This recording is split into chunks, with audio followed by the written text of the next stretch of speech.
Alors comment rechercher justement une information? C'est la première vidéo de cette formation sur notamment le premier module. Comment est-ce qu'on va rechercher et analyser l'information commerciale, bien sûr dans le but après de développer sa relation client et de développer ses ventes.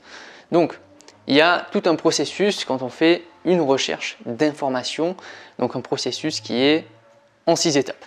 Donc première étape, c'est bien sûr de comprendre déjà la requête d'information. C'est-à-dire qu'on va rechercher une information, déjà il faut savoir ce qu'on cherche, qu'est-ce qu'on veut vraiment trouver. Ça c'est le premier point. Deuxième point, on va ensuite fixer justement des objectifs de recherche. C'est-à-dire qu'on va fixer des objectifs de recherche, c'est un peu dans la même logique que le premier point. On a un certain objectif de recherche.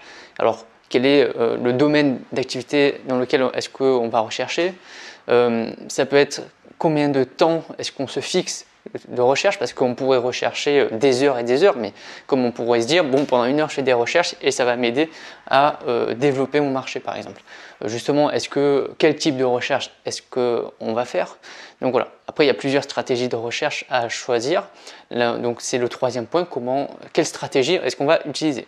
Est-ce que c'est une stratégie pool, ce qu'on appelle, c'est-à-dire une stratégie pool, c'est-à-dire que vous avez vous-même par exemple un manager ou un équipier, en tout cas un utilisateur qui va effectuer de lui-même des recherches sur internet par exemple. Donc il va aller sur Google, peu importe le moteur de recherche, et il va faire ses propres recherches ou études commerciales de lui-même, il va rechercher des informations. Deuxième stratégie possible, c'est la stratégie push. Alors ça, vous le voyez aussi dans des stratégies de communication, la stratégie pull et la stratégie push, c'est exactement le même principe. C'est-à-dire que là, c'est l'information qui va aller directement chez l'utilisateur, c'est-à-dire que ce n'est pas l'utilisateur qui va faire ses propres recherches. Par exemple, il va s'inscrire à des newsletters. Donc ces newsletters, il va les recevoir dans sa boîte mail, et donc l'information viendra directement à lui. Il n'aura plus qu'à ouvrir ce mail et à lire l'information.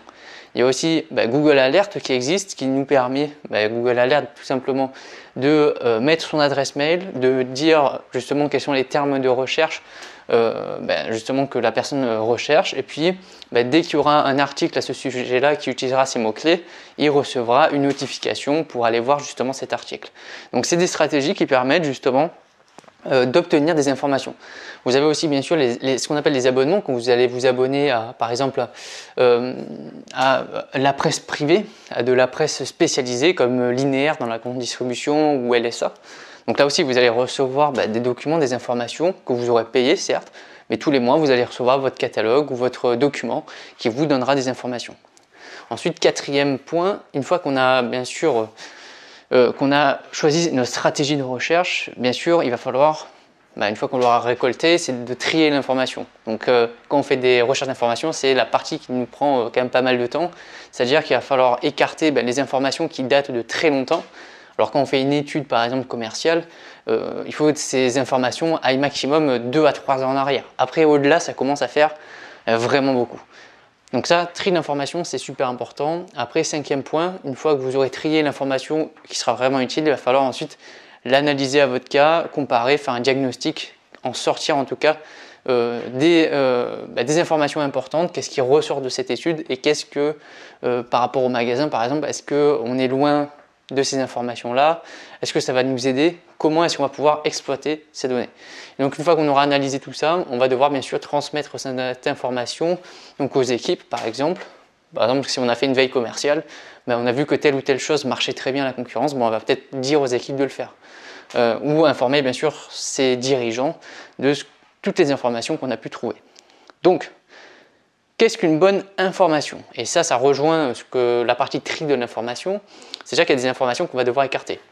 Déjà, il faut regarder ce qu'on appelle la date de publication, c'est-à-dire l'ancienneté de l'information. Si elle date de 10 ou 20 ans en arrière, elle est peut-être plus du jour. Donc peut-être que cette information, on ne va pas la prendre en compte.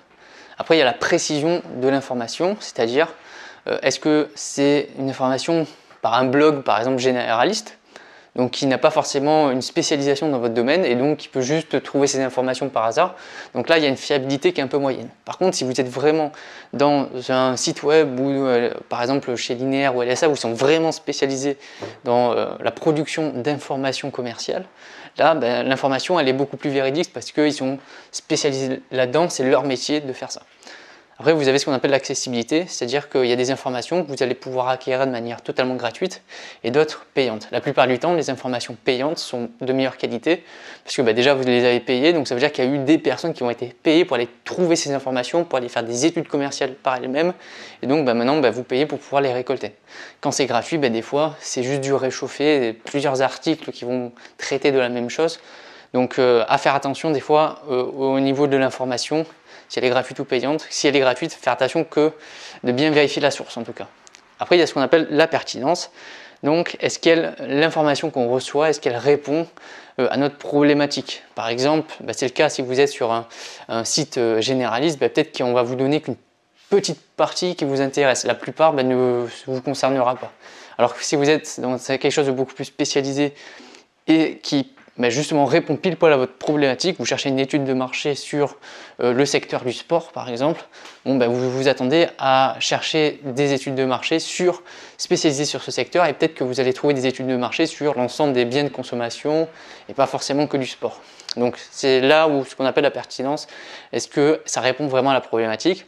Et vous avez ce qu'on appelle la fiabilité, c'est-à-dire quelles sont les sources. Bien sûr, si vous êtes sur de la presse spécialisée mondialement connue, la fiabilité de l'information est même plus importante que sur un blog d'une personne qui le fait totalement de manière bénévole, par exemple, un particulier ou autre qui est vraiment intéressé par le secteur. Ça ne veut pas dire qu'il n'y connaît rien, mais ça veut dire que sa source d'information, des fois, elle peut être erronée. Donc il faut faire vraiment attention de là où vous prenez votre information.